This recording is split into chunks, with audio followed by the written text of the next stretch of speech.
Welcome everyone to the Mundell-Fleming lecture. I hope you've all joined. It's 4:15. It's a really great pleasure for me to introduce Pierre Olivier Gourinchas, who I've known for many years now and listened to very carefully all these years because he continues to provide some of the best insights on all the most important economic issues of our time. Let me give you a very brief introduction, but quite frankly, I think all of you know Pierre Olivier already. He is by far one of the most influential leaders in the field of international macroeconomics and finance, basically on every topic that we're keenly interested in at the fund. He is the S.K. and Angela Chan Professor of Global Management at the University of California, Berkeley, and the director of the Clausen Center for International Business and Policy. He's also director of the International Finance and Macro Program at the National Bureau of Economic Research. Currently, Pierre Olivier is the co-editor of the American Economic Review. Previously, he was managing editor of the Journal of International Economics. And he also edited the IMF Economic Review from 2009 to 2016. He's won many prizes. I'm going to just list a couple, which is he's the winner of the 2007 Berners-Lee Prize for Best European Economist Under 40, working in macroeconomics and finance. And he also won the 2008 Prize for Best French Economist Under 40.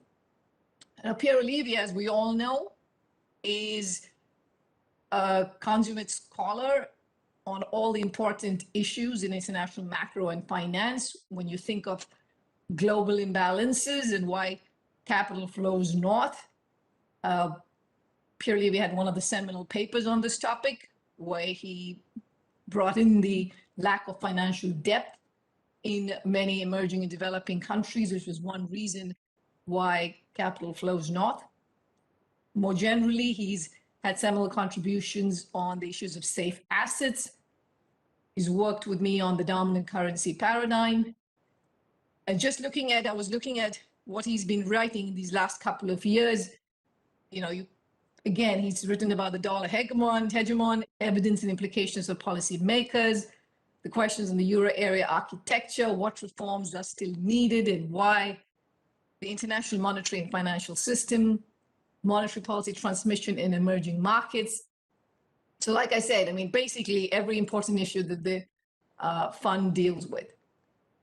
The other, impressive thing about Pierre Olivier is that he comes to the problems very quickly. He's very good at identifying the big questions of the day and providing great analysis, and also speaking to policymakers and a wider audience. For example, I'm just looking at all the people who've been commenting during this COVID pandemic, and Pierre Olivier has been at the forefront of that.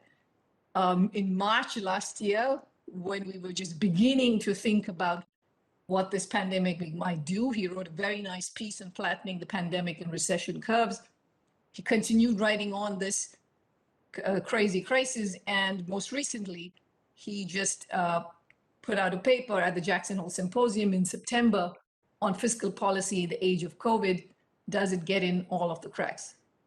So again, I think we can't think of a better person to give the Mundell-Fleming lecture today, and appropriately on a very interesting topic, which is international macroeconomics, from the great financial crisis to the great lockdown and beyond. Pierre Olivier, the screen is yours. Well, thank you very much, Gita. You make me blush. This was a very kind and very generous introduction. I hope I will live up to the expectations that you've raised. We'll see. Let me first try to share my screen, make sure that everything is working. You should be able to see my slide now. Let me know if that's the case. Yes. Thank you. So in preparing for this Mundell-Fleming lecture, which is actually the annual research conference of the fund. And the Mundell-Fleming lecture is an annual event that I attended many years, as Gita reminded everyone, when I was associated with a conference as editor of the IMF Economic Review. And it was always a great pleasure. So it's a fantastic honor to be here today and to deliver this lecture.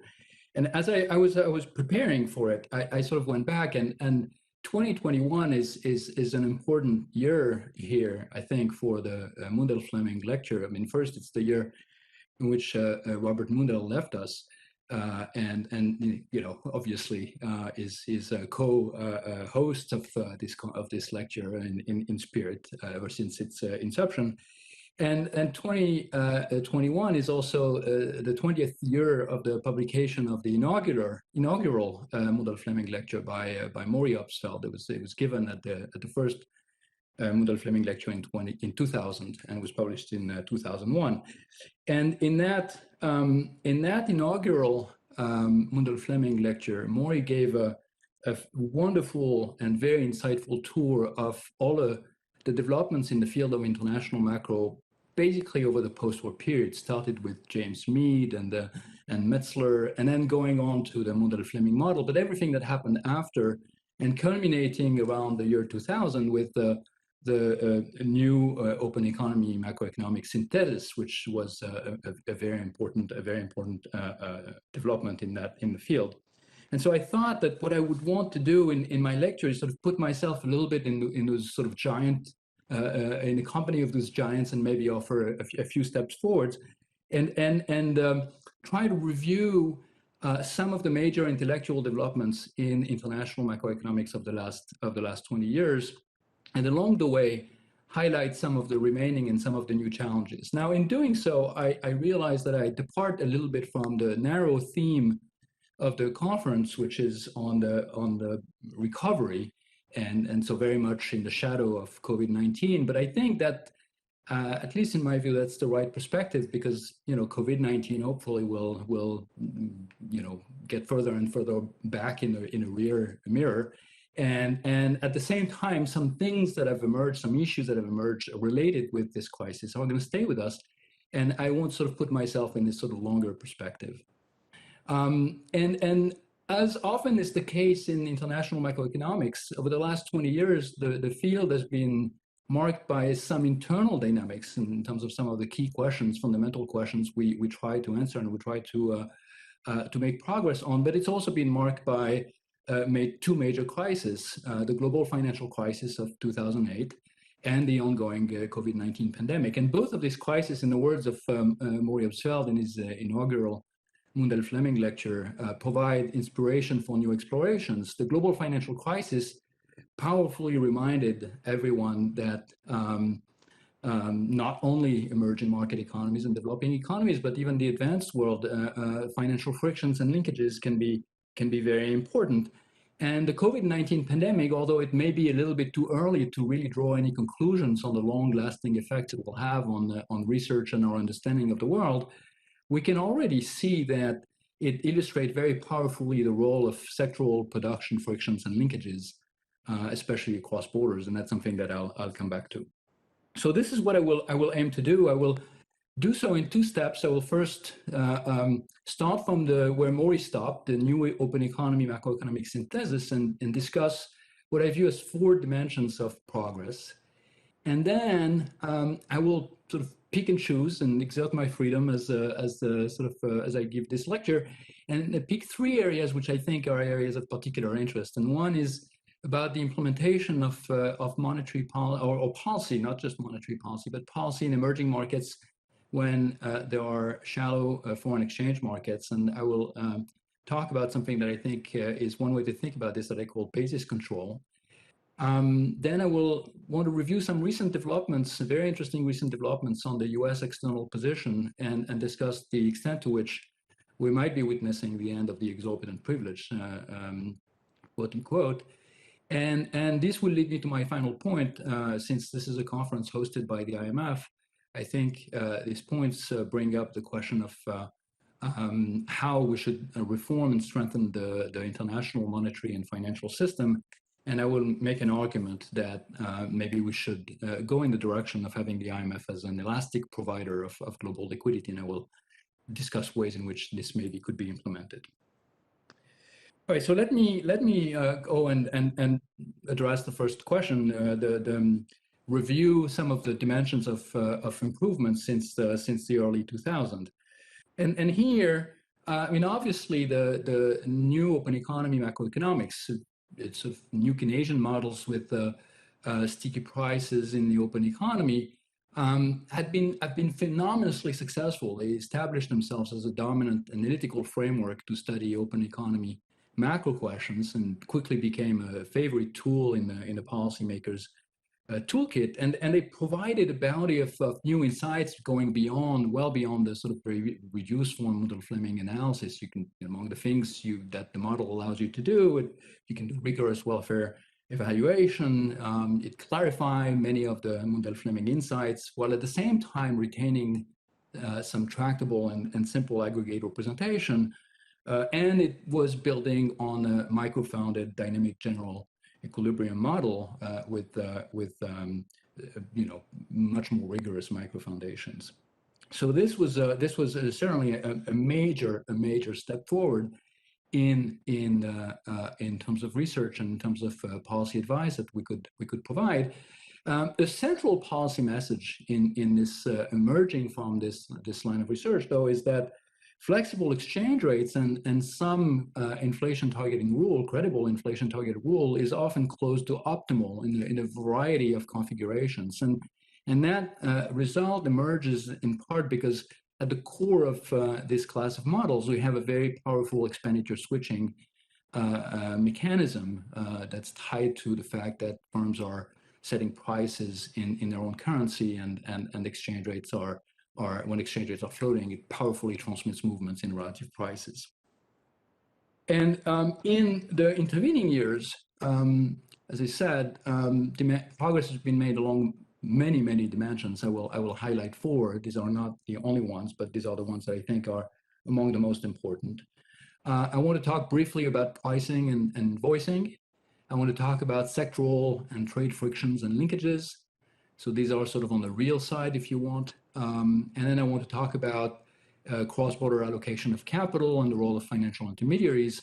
And finally, financial frictions and externalities and the use of prudential instruments. So all these things are things where I think the landscape and the depth of knowledge we have is vastly improved compared to where we were 20 or 30 years ago. So let me start with pricing and invoicing. I'm not going to spend too much time on this, given the audience, and given that I don't think this point need to be belabored too much at the IMF. But just to be comprehensive, I mean, this is one area where we have improved a lot. The new open economy macro models assume sticky price in the producer's currency. That and the low foreign price gives you this very strong expenditure switching effect. The empirical evidence has never been too kind to this assumption. First, there is a lot of evidence against low foreign price, but Gita, in many of her very path-breaking works, has shown, and among with others like Cedric Thiel and Linda Goldberg, have shown that, in fact, we have a lot more evidence that prices are invoiced in a few dominant currencies. And that led to a revision in the way we think about the transmission of exchange rate movements into prices. And this dominant currency paradigm delivers substantially different implications along a number of areas. So first, expenditure switching is going to be much less potent if your price of your goods are set in dollars, and the price of other exporters to the same destination are also set in dollars, and movements in your local exchange rates are not going to affect the export market very much. So you're going to get much less action on the export side. It doesn't mean that it disappears entirely. It's shifted over to the margins. Exporters' margins are now absorbing that, and that will, affect the economy eventually, but through different channels, and channels that are more subtle and that we are still working to understand and model completely. We're going to get a worse output inflation trade-off. That's sort of the corollary of the first statement. If you're not going to get as much stimulus from a given monetary impulse, but you might still get some domestic inflation as a result of the depreciation of your local currency. Then the trade-off is worsened. And then it's going to lead countries to sort of want to go and follow a dollar cycle and pay attention to their dollar exchange rate. And now you're going to have a dollar cycle, and that dollar cycle is going to move global trade. So these 3 points are very crucial insights, very important insights. One thing, though, is that the main prescription coming from the new open economy macro model that floating exchange rates are coupled with a domestic inflation target is the optimal combination. That remains more or less unchanged, and that was kind of a surprising result, perhaps. It was established by Gita and others, and more recently in a paper by Gourinchas and Mukin. And it basically says, well, transmission can be different, but maybe in terms of optimal policy, things are not that different. Now, the second area where there's been tremendous improvement also, although there's much more room for more work to be done, is the area of trade and production functions and linkages. And I think this has been tremendously highlighted by the COVID-19 pandemic. It's been, in a sense, a laboratory of how important sectoral and granular shocks can be. There was, before the crisis, a number of people already working and doing some very foundational work on bringing in the complexity of the input-output structure for understanding aggregate fluctuations. And here, I think some of this work was done by David Bakai and Emmanuel Fauri. And in models where you have this complex input-output structure, you can get propagation of shocks in much more complex ways, upstream in the production structure or downstream, and you can get situations where, for instance, you have some sectors experiencing a negative supply shock, but that can morph into a negative demand shock, and that certainly seems to be something that captured what was happening in the early stage of the pandemic, when some sectors were put into lockdown, and as a result, there were some reductions in demand in other sectors that could have been complementary, either in production or in consumption. So I put there on the slide as an example, airline travel and car rental. I mean, there's nothing in the car rental business that says that you can't rent a car even if there's a pandemic, if you're going to be by yourself in this car. But most of the car rental lots are near airports, and if air travel is shut down, then these cars are not going to be rented. So this is an example of this negative supply shocks that are morphing into negative demand shocks, and we've seen a lot of that in the early phase of the COVID-19 pandemic. Now, we may be facing a situation that's slightly different right now, with all the discussions about the supply chains, where it's a positive demand shock that now morphs into a negative supply shock. You can imagine a situation where there's a significant demand shock, then the price of inputs are necessary for producing the goods that are demanded will go up. And if these inputs are also used in other sectors of the economy, then that becomes a supply shock in those other sectors. And you can think of shipping, for instance, as a particular intermediate input in the production of many things. And then if you have a surge in demand, that could sort of lead to a surge in shipping cost and a supply shock. That makes policy formulation particularly challenging. For instance, we have some theoretical work that tells us that, well, if you have demand shocks but originating from negative supply shocks, then monetary policy is not going to help you very much, because that's not going to address the root problem. Maybe they're going to be useful if you have supply shocks that are generated by demand shocks, and maybe monetary policy can be useful in those situations. It's a little bit unclear. We don't know yet. Fiscal policy is also going to work in very different ways, and here this is an area where I've done some work with Shebnem Kalemli-Oskan and Veronika Pensekova and Nick Sender, and what we found is that fiscal policy, when you have supply constrained sectors, works maybe at the sectoral level, can work quite effectively, but maybe without having much of a stimulus effect on overall GDP numbers. And maybe that's not what you should be looking for. And fiscal policy during a pandemic maybe is not about getting aggregate output to increase, but it may be more about supporting those sectors that are demand constrained as a result of the pandemic. this is an area where there are many questions that need to be answered, and where we have only started to scratch the surface. I mean, I think, for instance, we have very few dynamic models with sectoral linkages and trade. Many of the models we have tend to be more static models, so they can't really address questions of trade balances or global interest rates and propagation of shocks in the same way. We have very few models that macro models that will model global supply chains and would think about the interaction between choices of invoicing and funding, and how that matters for the transmission of shocks. Now, to illustrate here, I'm showing you on the slide, this is lifted from a recent paper I did with Shebnem, Veronica, and Nick. One of the questions we're interested in is it the case that fiscal policy in advanced economies was a tide that would lift all the boats? And so to answer that question, we built a simple model of a global model of production and trade networks with frictions, nominal frictions. And we modeled and we calibrated the model to fiscal policy implemented in the US in 2020 under COVID-19.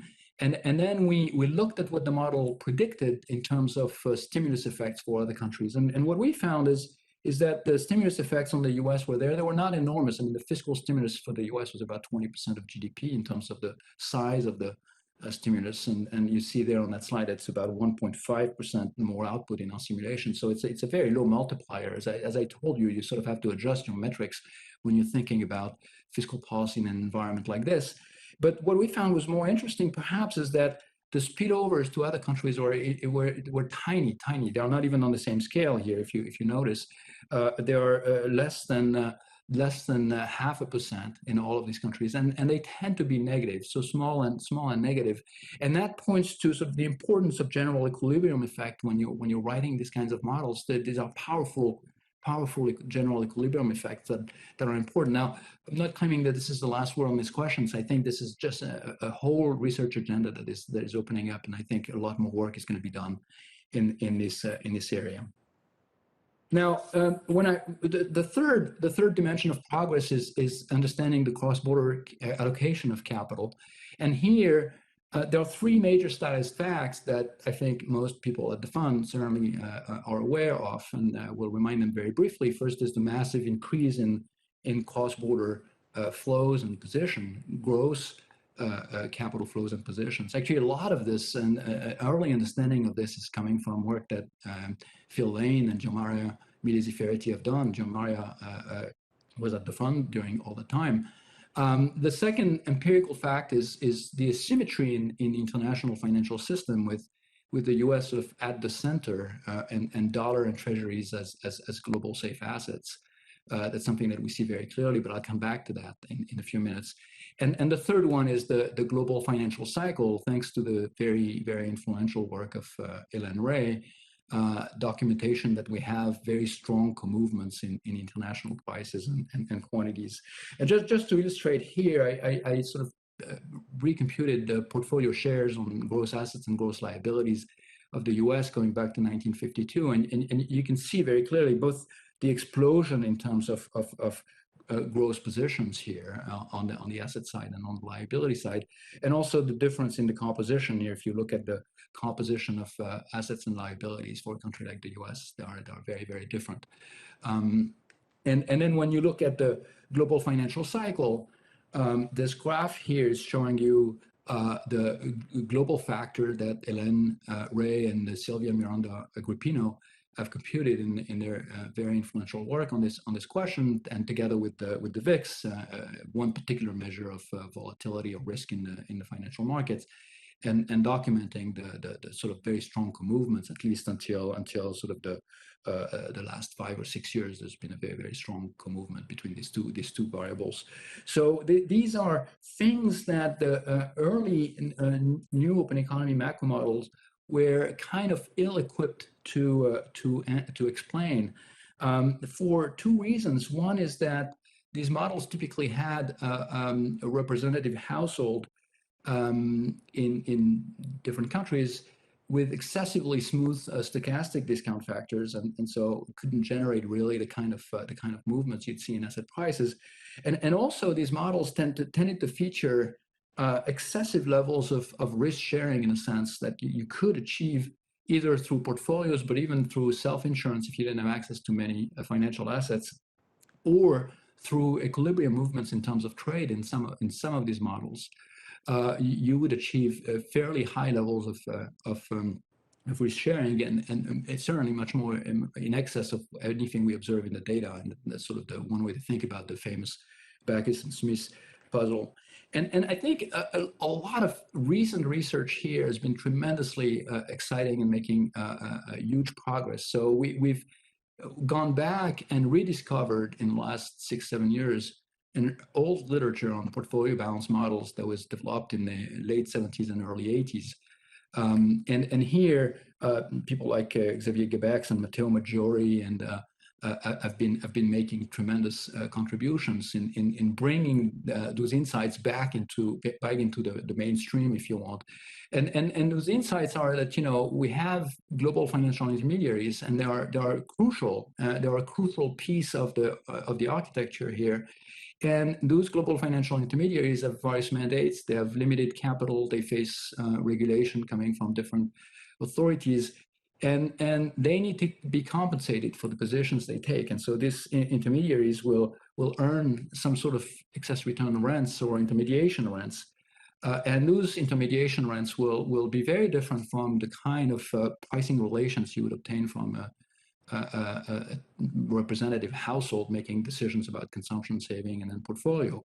And they will give rise to deviations from various arbitrage conditions that we either have been puzzling us, like the UIP deviation for a long time, or used to hold but then don't hold anymore, like the covered interest parity relation. And it's been a tremendous amount of work documenting these things.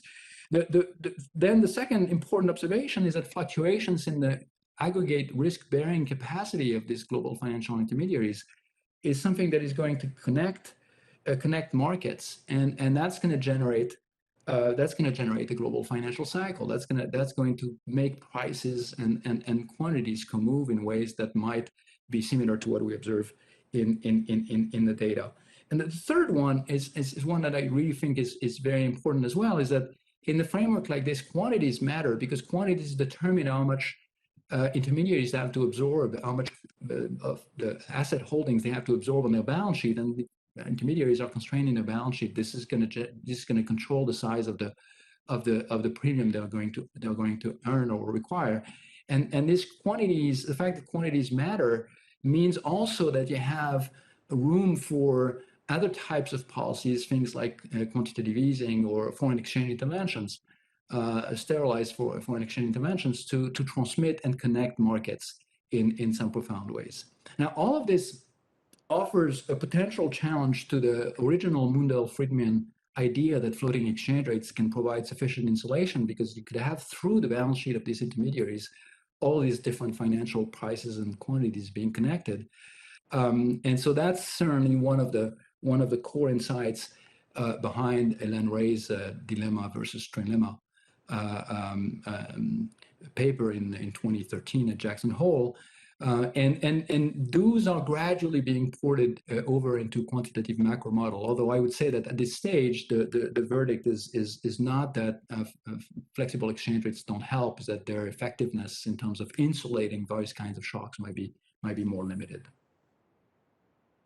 Now, along the same lines, the idea that we have very different cross-border positions is important because it opens the door for potential valuation effects. The fact that movements in prices and exchange rates are going to generate net wealth transfers, and that's going to alter the dynamics of external adjustment. Again, the early evidence pointed to the central role of the U.S. here, and as Gita sort of alluded to, the importance of financial development and proper fiscal backstop. And so here, the picture that emerged from this line of research is that really there are countries that are net providers of safe assets. that are in high demand by the rest of the world, and that leads to a particular structure in international wealth positions, and also a particular structure of excess returns.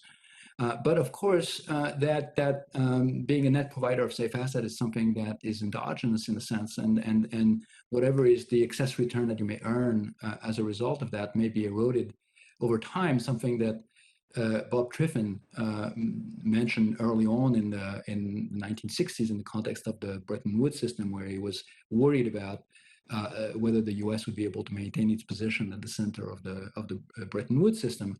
And that concern has sort of reemerged in recent years with the work of Emmanuel Faria again, with Matteo Maggiore, and or the work of Arvind Krishnamurthy, Zigo He, and Konstantin Milbrad.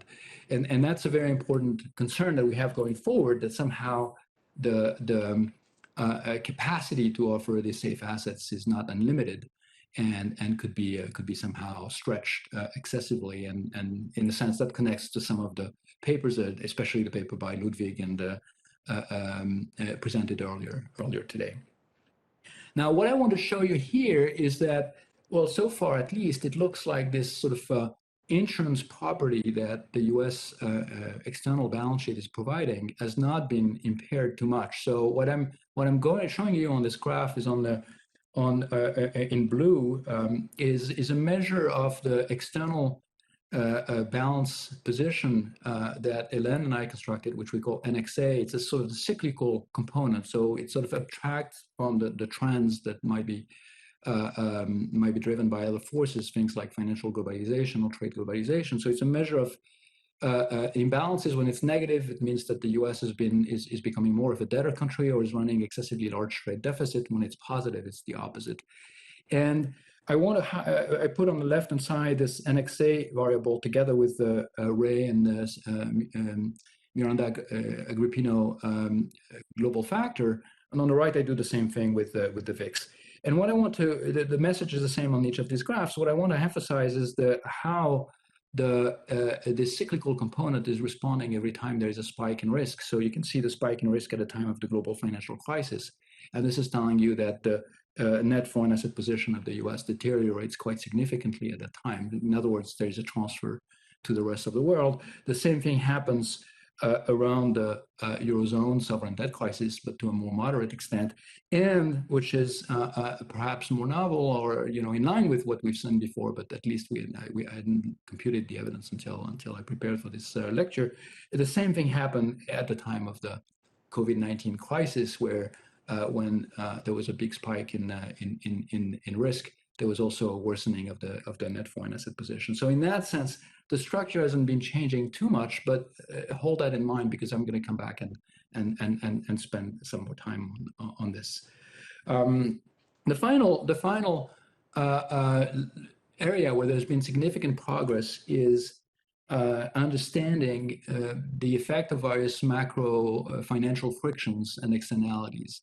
And here, I think the literature has made, the theoretical literature has progressed in leaps and bounds, and the empirical literature has also made significant progress in understanding how various instruments the effect that they might have on aggregate outcomes. The theoretical literature has emphasized two key externalities. One is a fire sale externality, that countries that face a negative funding shock may be forced to, maybe facing, for instance, a depreciation of their real exchange rate that might in turn tighten the collateral constraint that they're facing, and through a feedback loop make things even worse. And Enrique Mendoza and others have had really fundamental contributions in this area.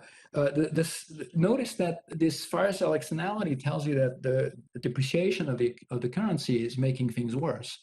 The other externality, the aggregate demand externality, is tied to sort of the fact that with rigid prices, demand exercised by some agents in the economy may have a multiplier effect, and that's not necessarily taken into account. So more demand would be good and might support economic activity. That externality is actually helped by depreciation of the currency that generates more demand for the goods coming from the external sector. And so these two externalities sort of work in opposite directions when you think about the effect of a currency movement. The borrowing from some of the key ideas from public finance and dynamic public finance. I mean, that literature has characterized what the optimal policy should be in terms of some form of optimal Pigouvian taxation, which often takes the form that you want to lean against the wind. So that is providing a whole rationale for macroprudential policies, capital flow management, or even foreign exchange interventions. In those settings, again, the view that floating exchange rate remain desirable is still strong, is still correct. Although the fire sale externalities, as I discussed, might provide some justification for fear of floating or limiting to some extent some of these movements. Now, all of this is, of course, very well known at the fund. I mean, I think the fund has been doing fantastic work in bringing all of these conceptual innovations into the policy framework. I mean, the integrated policy framework that's been developed over the last 2-3 years has been really providing a great service to policymakers, I think, everywhere, and really bridging the gap between the sort of the more abstract theoretical models and policy implementation. Okay, so now let me sort of, having done this very quick tour of different areas where things have changed, let me sort of look ahead and pick three of them. And I want to talk, as I said, I want to talk about optimal policy in emerging markets, in an environment where you have shallow foreign exchange markets. And I want to talk about what I call basis control. I'll tell you in a minute what this is. I want to talk about whether the US might be losing its exorbitant privilege, or whether we're getting close to a Triffin moment in the current system. And possible avenues for reform. So let me jump in and talk about basis control. What do I mean by this? Well, what we call the cross-currency basis typically is the difference between, say, the dollar rate here and the synthetic dollar rate. So the blue is the cash dollar rate, and the red is the local currency rate that has been swapped into dollars. And now, so the difference between these two things, sometimes called the CIP deviation or the cross-currency basis, I'm going to call it the basis. And when you have a negative basis, it basically says that the synthetic dollar is more expensive than the cash dollars. Now, these CIP deviations were typically small for advanced economies before the global financial crisis. But I want to argue that they were maybe much larger for emerging markets even then, although it's hard to measure because emerging markets are also facing significant credit risk, something that Wenxin Du and Jesse Schreger have emphasized in some of their work on the local currency sovereign risk. And the interpretation we have for deviations from this covered interest parity, or this emergence of a positive or a negative basis, that it reflects the shadow cost of balance sheet expansion by these global financial intermediaries. I mean, this is a riskless trade. So if it's not being arbitraged away, there must be some shadow cost that prevents that. And so it's almost like if you write down the problem, it's like the Lagrange multiplier on your balance sheet constraint.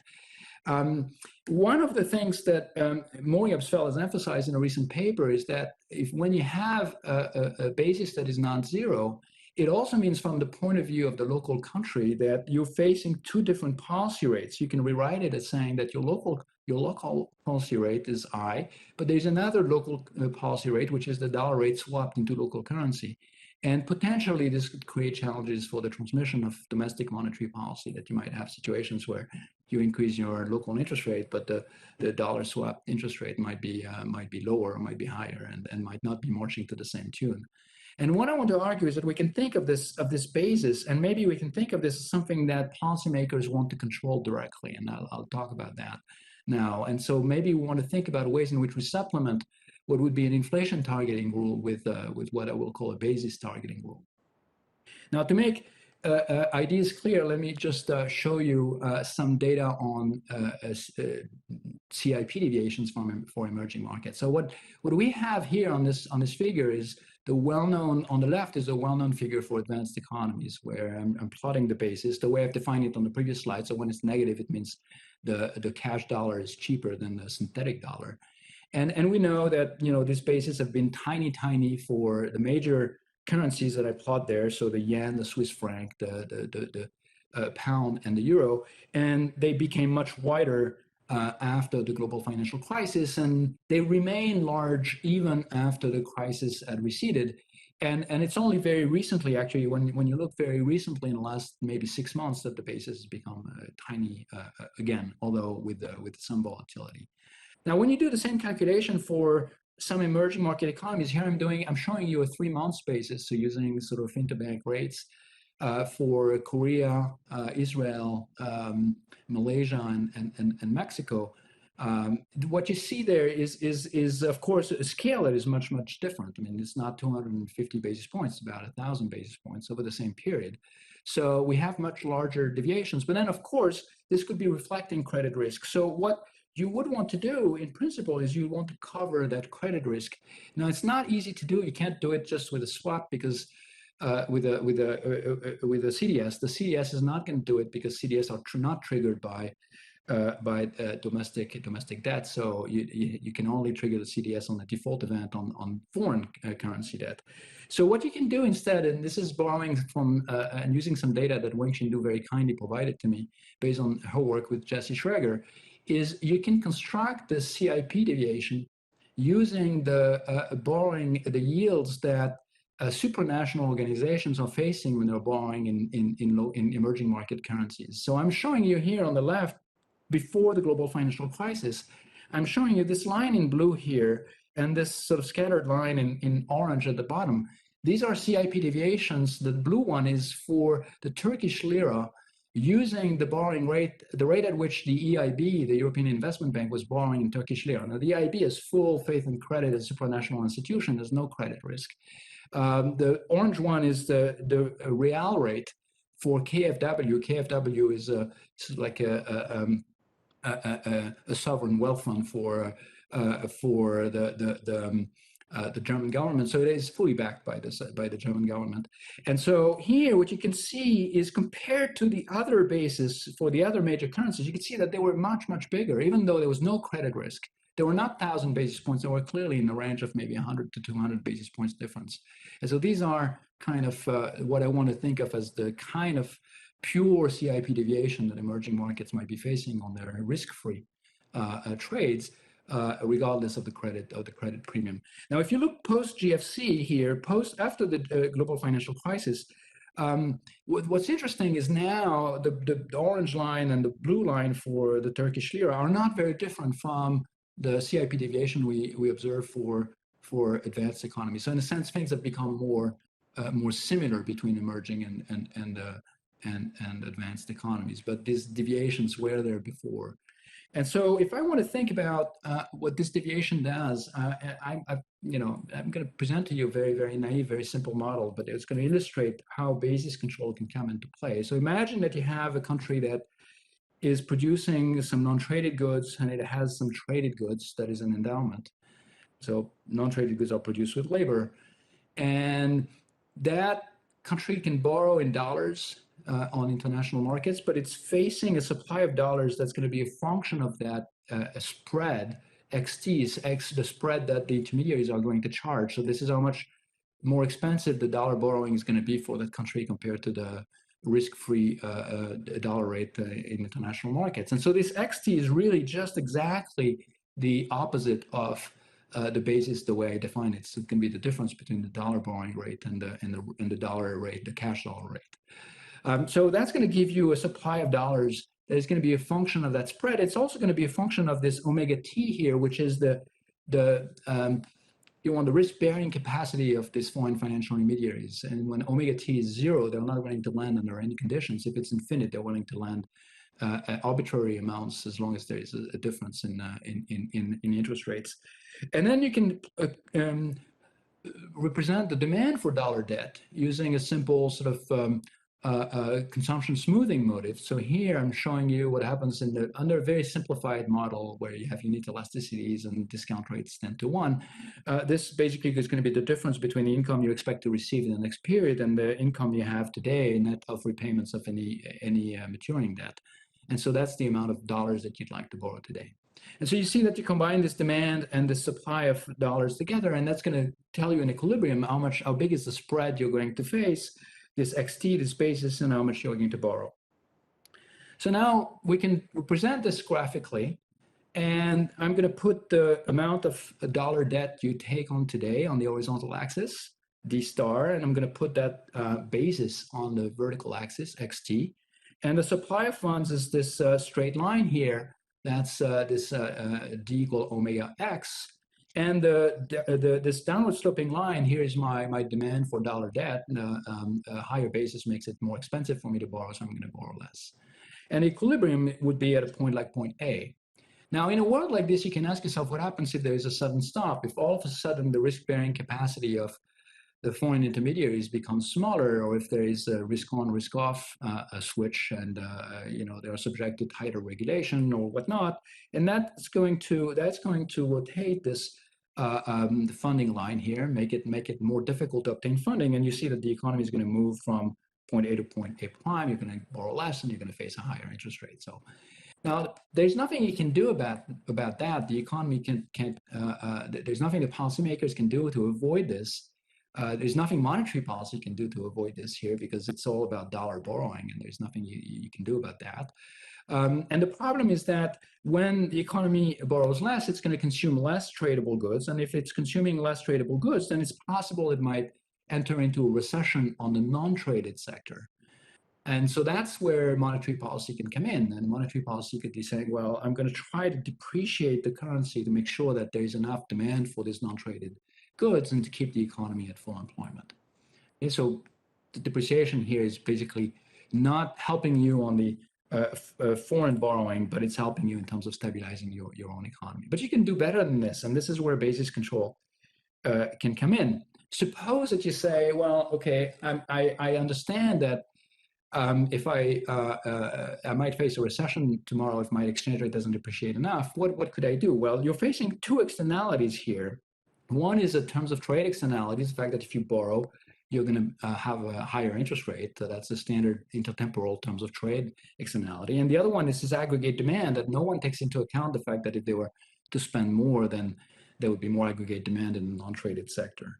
So here on this graph, what I'm showing you is this is again the competitive equilibrium in the sort of if the government does nothing.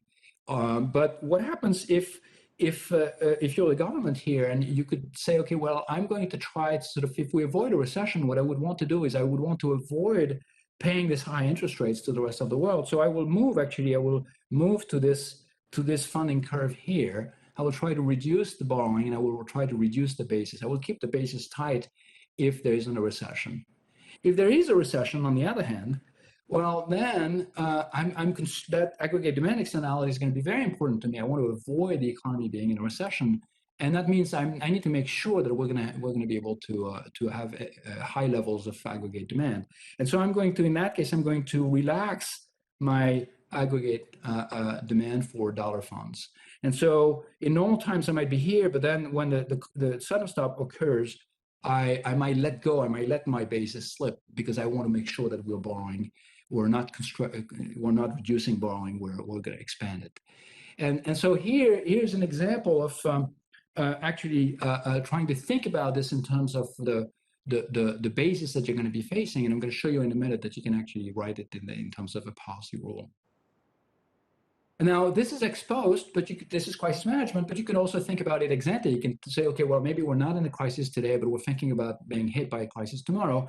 Well, you can go through the same reasoning, and here would be your economy if you're not using any other instrument, but then you might want to, actually in that case, you always want to reduce the amount of borrowing you did today, and that there's sort of a prudential reason for that, both a prudential and a terms of trade reason for that. You want to do it because it economizes on interest payments, but it also means that you have more resources tomorrow. So you keep your powder dry. So the general message here is that in general, you'd want to keep you control the basis.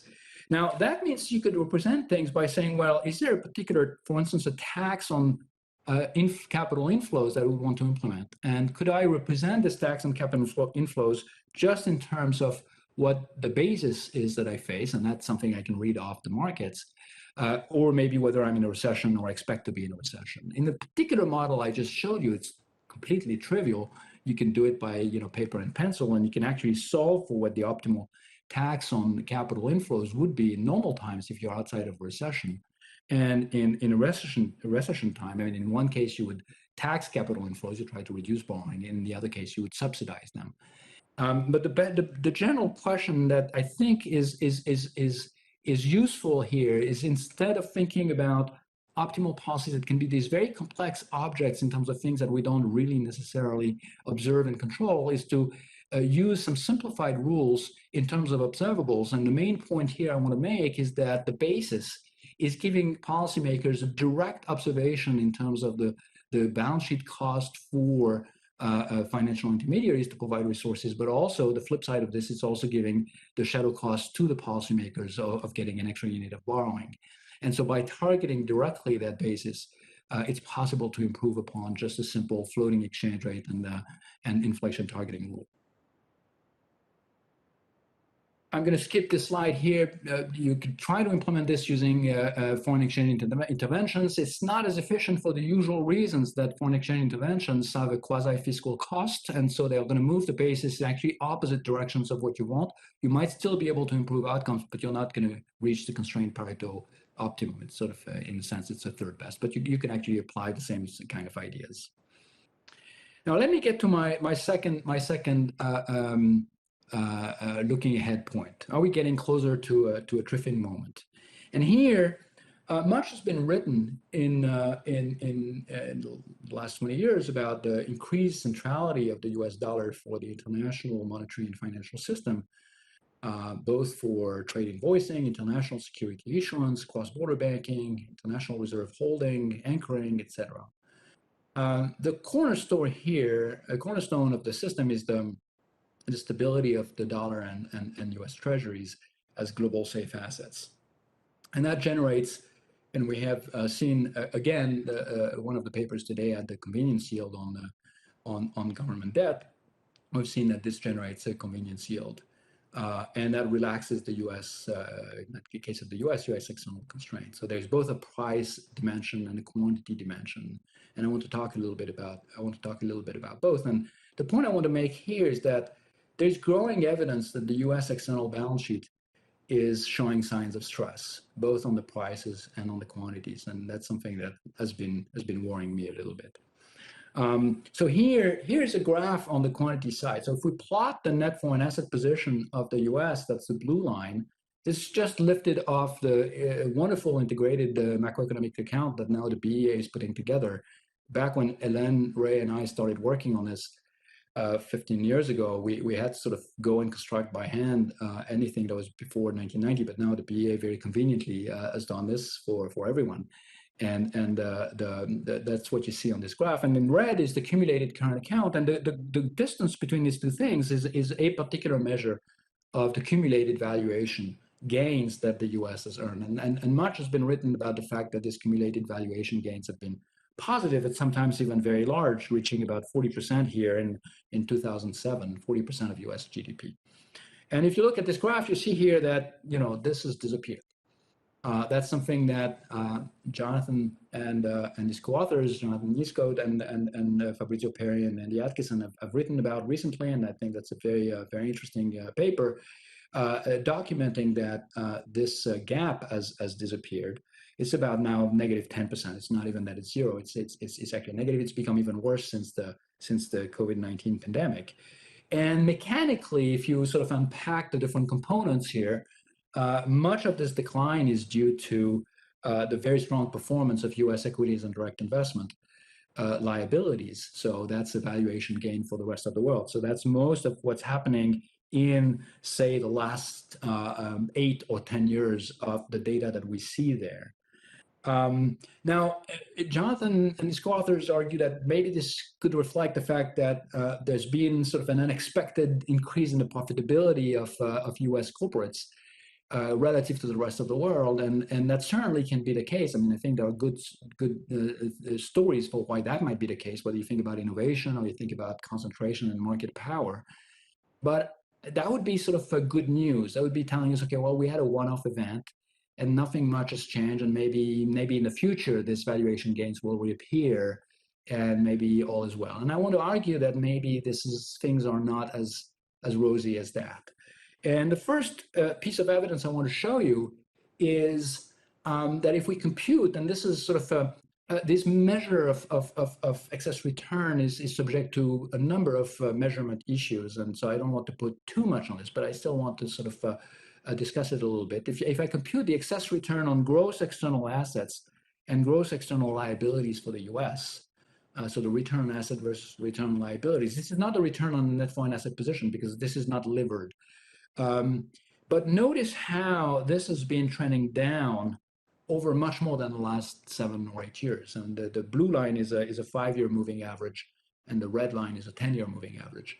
And that basically tell the same stories. I mean, there have been periods in which the returns have been extremely high over a number of years, but overall, the general tendency has been for the excess return to decrease up to the point where now it's close to zero or even negative. So that's the reason this is subject to potential measurement issues is that these are implicit returns are constructed from the valuation equation of the net foreign asset position of the U.S. So it's not constructed from the bottom up using the security by security measures, but just from the top down. And so if you have mismeasurements in the flows or in the valuation components, that's going to be polluting some of these estimates. But if we look from the bottom up, here is one way we could look at this, and this is based on I think very nice work that Wengxin, Jesse Schreger, and Im have been doing and published in the JIE a few years back.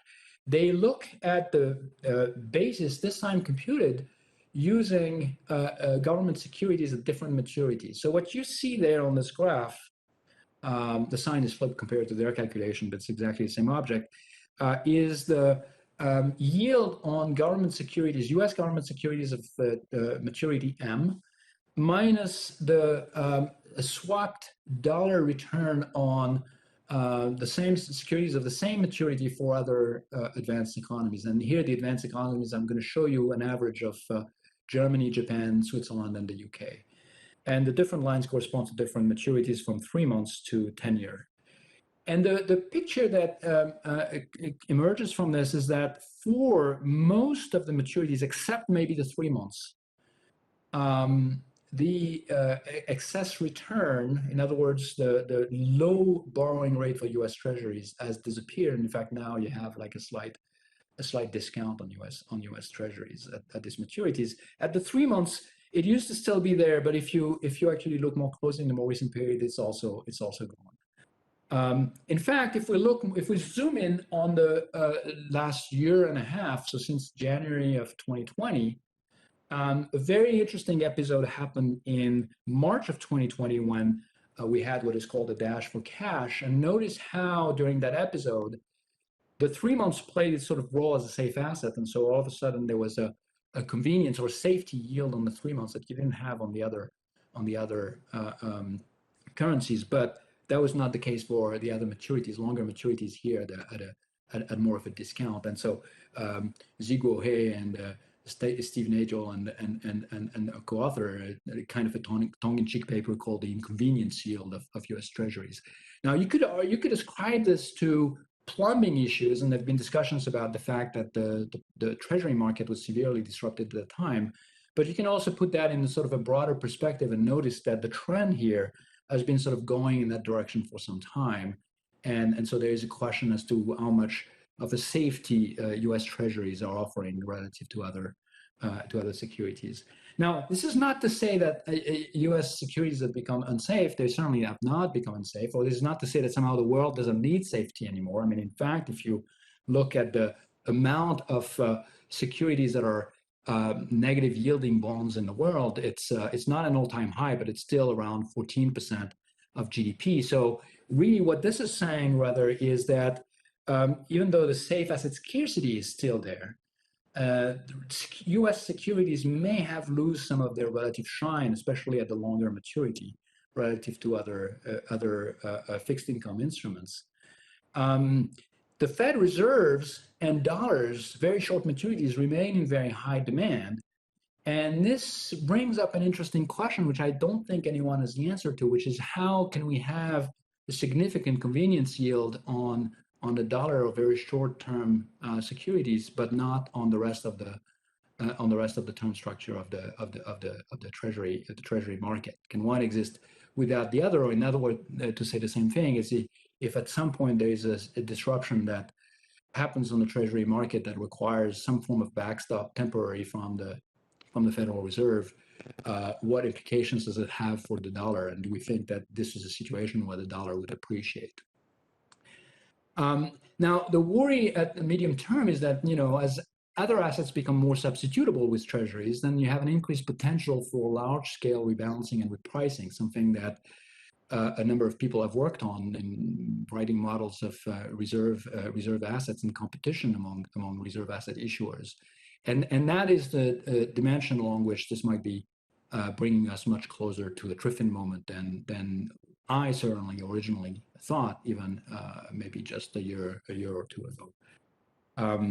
Now, where does that bring me? And this is the last point I want to make. I want to offer some thoughts on strengthening the international monetary and financial system. Now, it could be that the latest tremors are false alarms, and everything will be fine and well, and those are mostly maybe plumbing issues. But I think we want to be prepared for some sort of transition that might be happening, and maybe it will happen earlier rather than later. And certainly it will happen. So the question is when and not if. And the worry is that the transition, if it happens, could be fast and disruptive, especially in an environment like the one we're in right now, where there is quite a bit of innovation and competition on the private front in terms of offerings of alternatives for the financial and the payment system. So I think that's a situation where policymakers want to be ahead of the curve and not behind the curve. And here I want to offer a few thoughts on the role that the IMF can play in this transition. I should be clear that this goes beyond what the IMF typically does or what is in its charter. So it's a kind of a more fundamental rethink of some of its mission. And effectively, I think that there's a way to think about, and if we don't want to call it the IMF, we can call it something else, an international organization that would offer international liquidity as an elastic provider. And so let me flesh that out in my last two slides. The current financial safety net, if you tally up everything that's in there that's supposed to be available to help countries that are facing funding shocks, is about $20 trillion. 16 of that is in reserves held by central banks. The fund itself is about $1 trillion in financial firepower, and there are an additional $3 trillion in regional facility arrangements or in swap lines. A few countries have unlimited swap lines, but it's really mostly only among the large currencies in the world. So it's not going to reach out necessarily very, very far into the global economy. And so the key idea that I want to put to everyone here is that we could think of a fund, for instance, or any organization as providing elastically an international safe asset. And that would solve two problems at once. The first problem it solves is that it eliminates potentially, I'll show you why in a minute, the quasi-cost of holding international reserves, which is something that is distortive. If you go back to the discussion we just had about how you can implement maybe basis control using reserves, that's costly and it's inefficient, in part because of the quasi-cost of reserves. So you can eliminate that. And you can also eliminate the Triffin dilemma for the issuer, which is the fact that at some point or other, any issuer is bound to become small relative to the global economy. And that could be a problem for the fiscal backstop that it can offer. And there are a number of benefits of centralizing the provision of an international safe asset. One is that you would also potentially reduce the demand for safe assets, releasing funds for productive investments.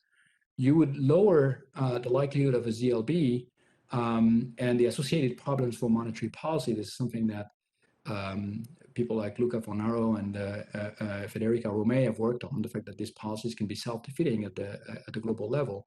It would stabilize the financial and monetary system at scale because the provision would be elastic, and it would avoid complicated coordination problems that you might have in a multipolar system otherwise. This is just a slide to illustrate. This is lifted from a recent IMF working paper that's the shape of the network of bilateral swap lines that is in place right now, that plays an important role, and by the way, helps also control some of the bases that I was talking earlier.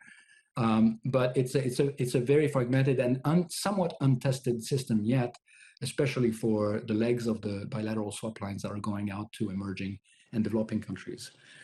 So how would it work? Well, I'm going to call this not the SDR, but the SRD, the Safe Reserve Deposit. And so what is a safe reserve deposit? Well, imagine that countries can deposit their reserves not in the form of treasuries or in the form of reserves that are held directly at the Fed, for instance, but through the reverse repo window. But imagine that it could deposit them at the fund and redeemable at will. And now what the fund would do with these deposits, it would keep a liquidity buffer, of course, but it would then passively invest in global investable assets. Passive is important here. You don't want the fund to be involved in picking and choosing. And the excess return that this generates would be paid out to depositors and equity holders. And that solves the sort of quasi-fiscal cost of reserves right away.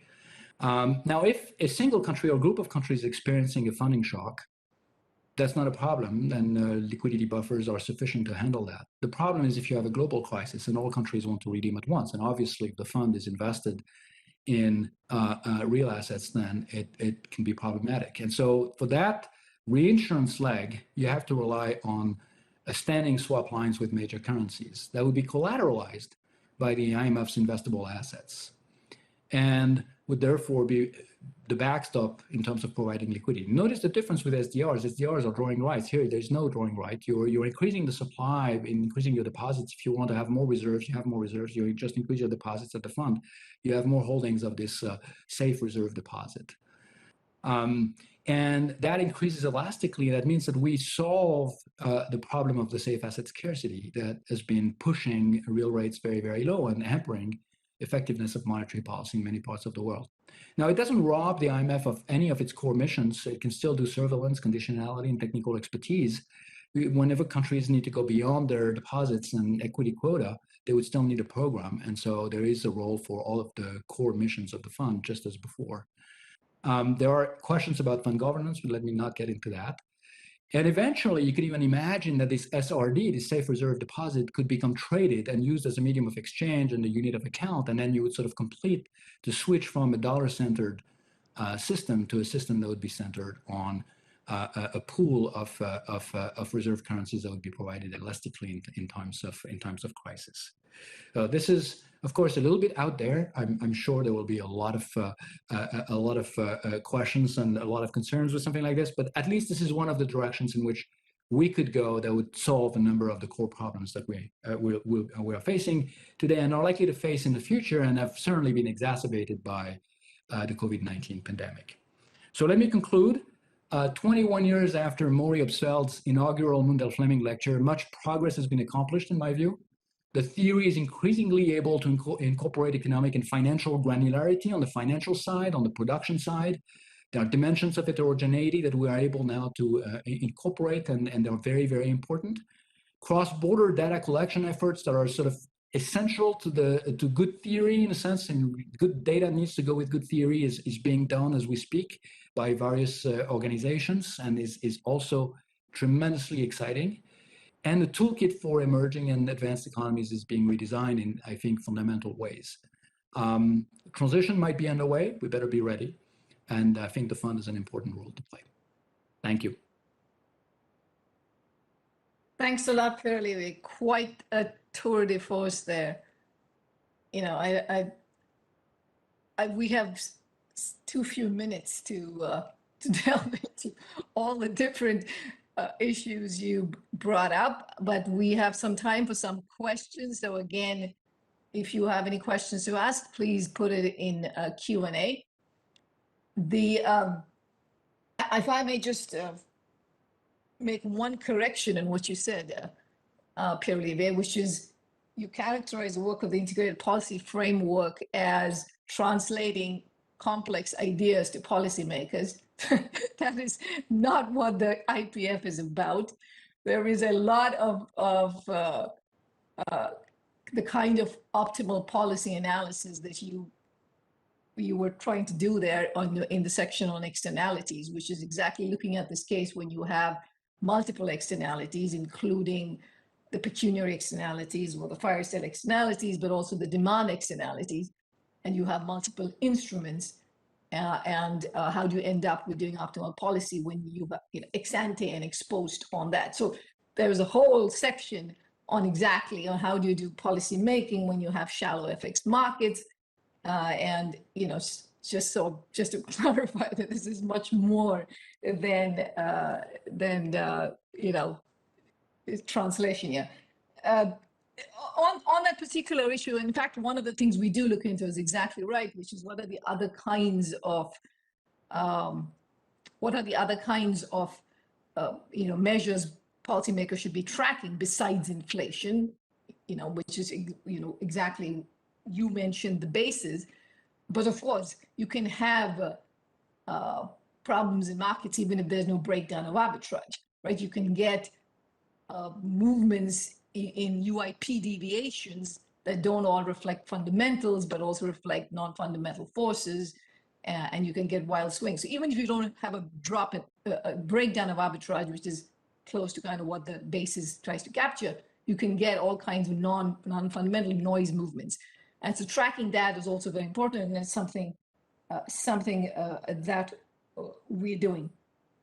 On your question, on this, I guess I'm waiting to see if anybody else has any questions, but the point you made, interestingly, the point you made about the fact that the cross-currency basis or the so-called exorbitant privilege on US Treasuries seems to have disappeared when you look at longer maturities. It's actually interesting. If you look, for instance, at dollar debt issued by companies, companies that are not located in the US, but located in an emerging market, you get something very similar, which is that you see at the very short horizons, short maturities, you certainly get that issuing in dollars makes it somewhat cheaper. But when you get to the longer maturities, you don't really see you don't see that over there. On the question of the external net foreign asset position of the U.S. and the excess returns over there. So as I understand it, the literature basically came down to saying that the reason that the U.S. has this kind of exorbitant privilege, or at least has these excess returns on its assets relative to its liabilities, is because of the fact that it's pretty long on foreign direct investment and short on very safe assets, right? So can you just clarify that you said in the new data, what exactly has changed? So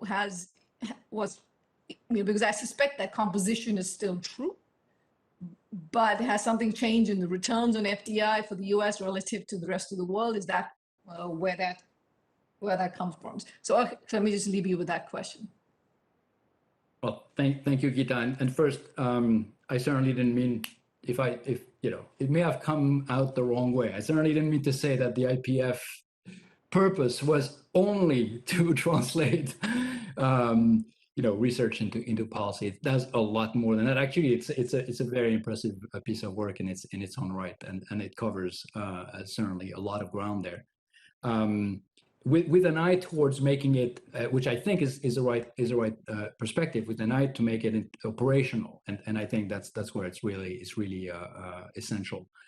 I also find it quite interesting that, as you mentioned, the sort of dollar privilege might disappear even on corporate debt issuance at longer maturities. That's something that I will certainly be looking at more closely. The point you raised about the excess return, so there is clearly a sort of an equity premium component. I mean, there is still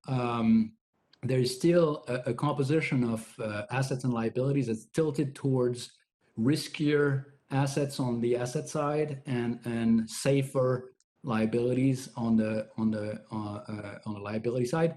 I mean, obviously, if you consider that everything besides U.S. Treasuries is risky, then by construction you're going to have. But then the question is, the proof is in the pudding. What kind of returns are associated with that over the recent years? And that's the very nice paper by Andy, Fabrizio, and Jonathan.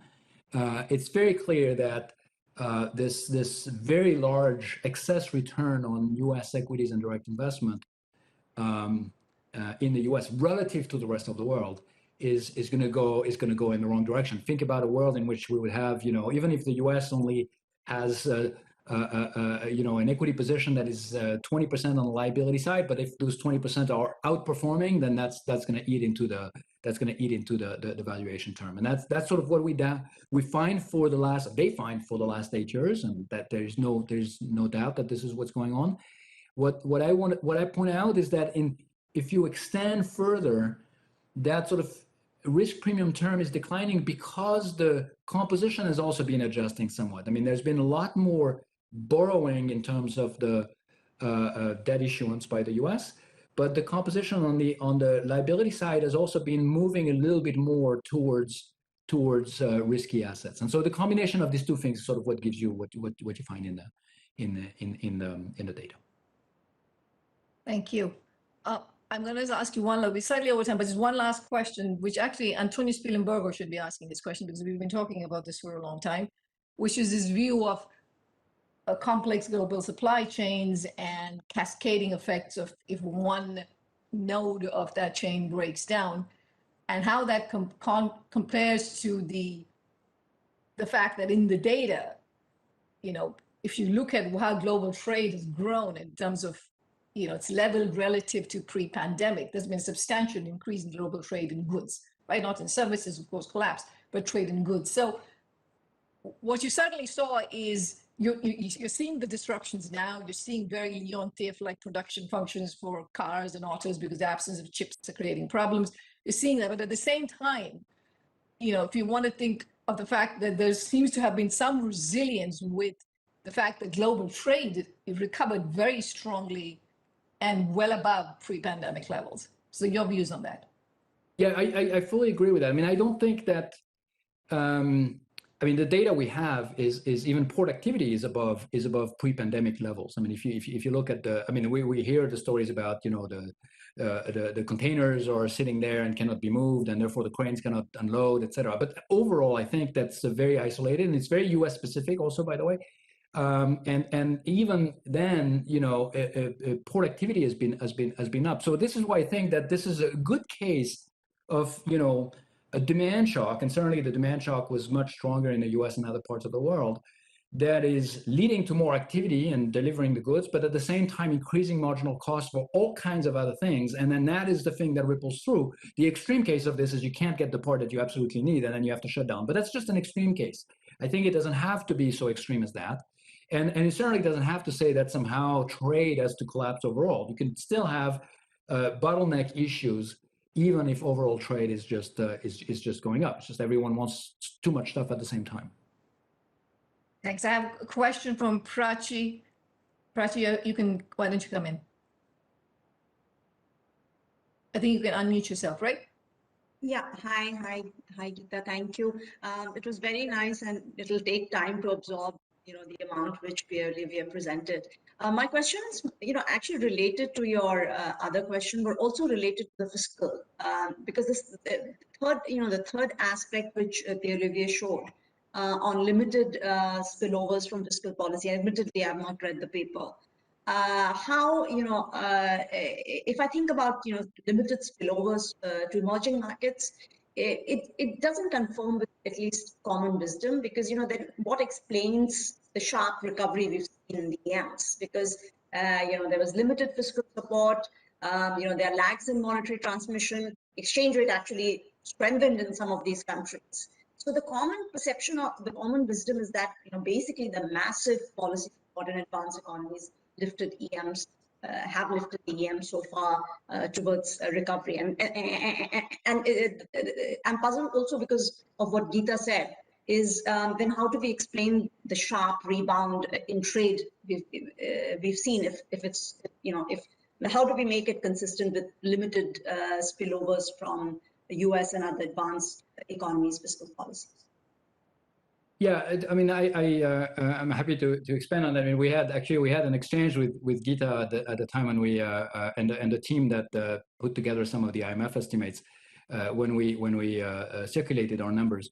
And the key thing here is that the way we model the global economy at the time, and we do the fiscal expansion in the U.S., we have sort of sectors and countries. And in a number of countries, and this we have data on which countries and which sectors are going to be supply constrained under the pandemic because of lockdowns and the kind of policies that were discussed in papers earlier today by Linda and others. And so that's also the case in emerging market economies. Now, we might think that maybe the lockdowns were not effectively as stringent, et cetera, but we use some data on global mobility, Google Mobility Index, and so we can sort of track the intensity of these lockdowns. And so the fiscal policy per se is going to have a limited effect no matter what, even in our own country. Now, if you think about the spillovers, you're sort of like one step removed, and the sectors are still constrained in the emerging market economy where you have, maybe more demand for some of the intermediate goods. That's not going to create a lot of traction. And that's what we found mostly, is that there was just very little that would be happening through to emerging market economies, mostly because of the side, the share of the economy that was sort of supply constrained, especially during the first and second lockdown. So that I think is the key difference between some of estimates you might get if you just assume that you do a stimulus and then you're going to have the usual channels of demand and imports, et cetera, and you're lifting demand. But here you're in a situation where you can lift demand all you want, the sectors can't supply, and so that's going to limit the overall increase in aggregate activity. But what I didn't have time to discuss is you're still going to help on the employment side. Why? Well, because that's going to reallocate the demand in the demand constrained sectors. Some sectors are going to benefit from that, and they're going to employ more workers. So you're supporting jobs. You're not necessarily increasing headline output. Great. Thanks, Pierre Olivier. We're 7 minutes past our time on this session. Thank you so much. I think it was a great walk through the last 20 years of developments and the kind of succinct summary of everything.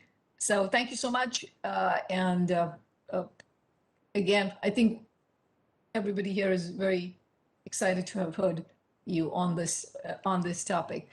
So we end the research conference today, but we have another day. So there's tomorrow. And so we look forward to seeing you at the conference first thing tomorrow. Take care and bye-bye.